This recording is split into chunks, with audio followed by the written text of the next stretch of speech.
Y vamos a empezar con un enfrentamiento muy interesante. En el lado azul fue mucho mejor que Afromu.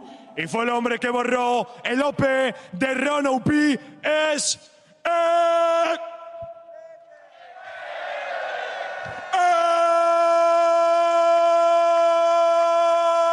xPeke!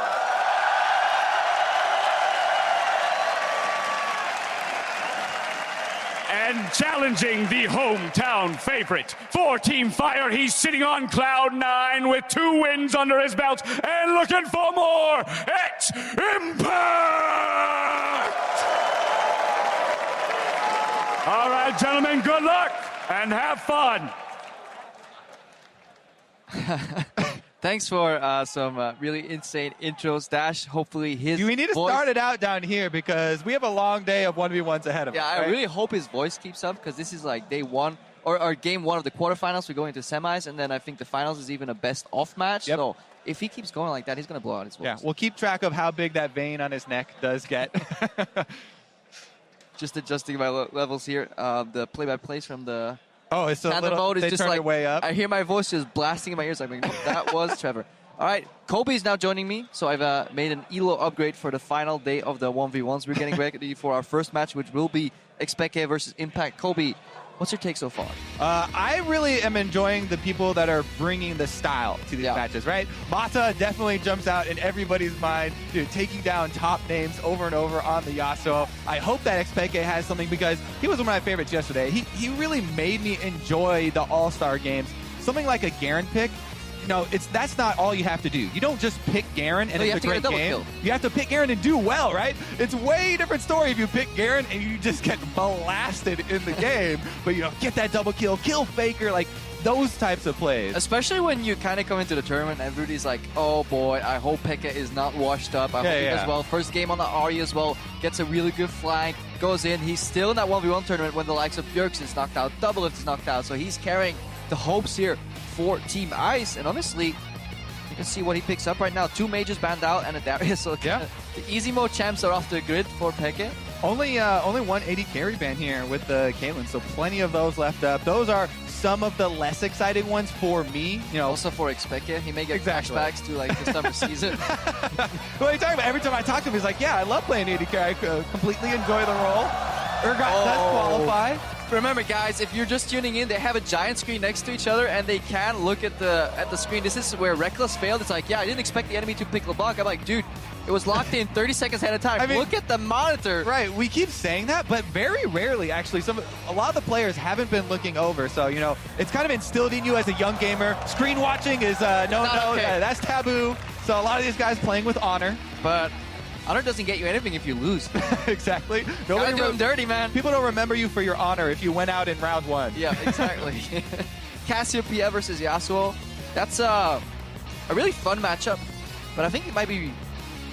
It's really hard to judge. I think at level 2 or 3, the Yasuo has a window, but if the Casio just keeps pushing, it's going to be really hard for the Yasuo to kind of get out of that gridlock. Yeah, for me, I mean, the Yasuo, there's so much variance in any Yasuo play, right? Yeah. It can be so good. You've got the Mata up here, and then on the bottom, you've got me down there. Exactly. You know exactly where I was going with that one. But the wind wall, you know, that could be crucial, especially since Cassiopeia Ultimate does have a pretty long cast time, and there's no flashes in the 1v1 mode, right? Nobody's going to take that summoner just to cancel half of an animation. So it will be that full animation. You have time to react. Also, the mobility. If your wind wall's on cooldown, you can still juke that ultimate by just like dashing to a crease backward. Exactly. You take the damage, but you won't get petrified.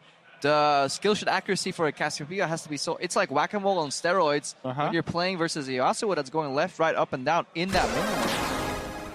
Plus, you know, every time we've seen one of these guys take a champion that does like to build tier, there have been a lot of questions around that. I like xPeke's, you know, solution with the Catalyst as well, you know, with the rework passive there, gaining health for burning mana, and then, oh, you're laughing at the runes already? Yep. They're scaling health on Impact.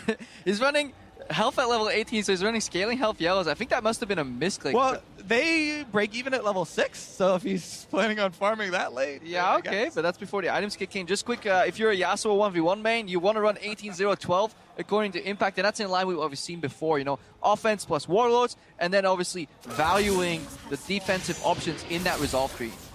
xPeke breaking the Yasuo shield there with the auto, then going back in for a little bit of an extra trade. Yeah.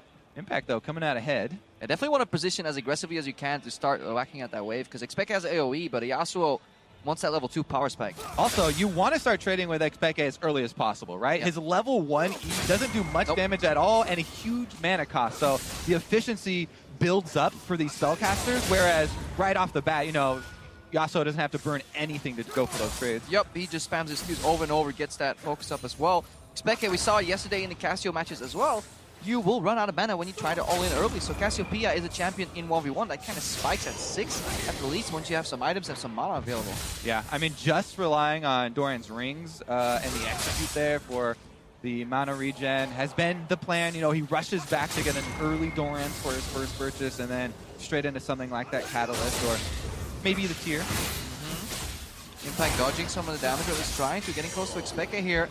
xPeke missed some CS early on, but he's definitely looking for heavier trades. Yeah.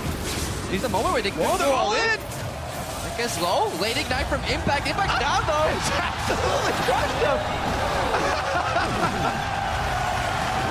Well, that was a very sudden end, Crepo. Yes, Cassiopeia wants to look for the level 6 power spike before they go, and they fight. Already talking about third purchases of the Catalyst there. xPeke wastes no time. Level 3, Impact decides to fight, and xPeke comes out victorious. I'm just telling you, Kobe, scaling health runes may not be the best if you're planning to go all in on level 2. I can objectively say they are definitely not the best. They're half value there at level 3, so Impact a little bit of hubris, and he is kicked out. I mean, Team Ice are absolutely crushing this mode. Now they have 5 people left in to 2 Fire members. Yeah, there's actually one side of the bracket where they kind of go out, but look at the Impact's level 2, half HP, goes in, gets exhausted, and then keeps fighting. He dodged that Q when he had exhaust on. He's just crawling away, and Impact is not able to hit that Q. I don't even know if it really was going to matter there, because xPeke really won by some large margin. Yeah, he had a really large margin. xPeke was like, muchas gracias, thank you for the free win. He goes up to the next round. Crown is very happy.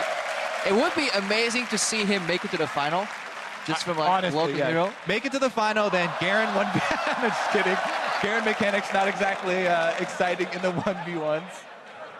All right, that means we can start looking forward. His hopes of making it to the final are quite slim because a team player of a teammate of his is in the same side of the bracket. You know, Uzi is coming up, so I don't think he'll make it to the final. A very intimidating teammate as well. I don't think Uzi will go a level 2 all in on the Yasuo either. So the thing is, like AD carries, especially AD carries that are trying to min-max the efficiency of all their masters and all their runes, seems like the best choice to try and go far in this, especially, you know, if you're putting that pressure of going to the 100 CS. Nobody really wants to do that, but you have that pressure there to make them take a bad fight. Uzi just seems like such a favorite for this. And it feels like natural when you watch Uzi play as well. It is almost like embedded in his style, like 5-6 years of playing AD carry at the highest level. Yeah. Like, we're trying to decipher what he's doing. He's doing it just like he at seems ease. so relaxed, Yeah, right? He doesn't even have to think about it anymore. But to bring us our next quarterfinal match, let's end over to Dash, who's waiting on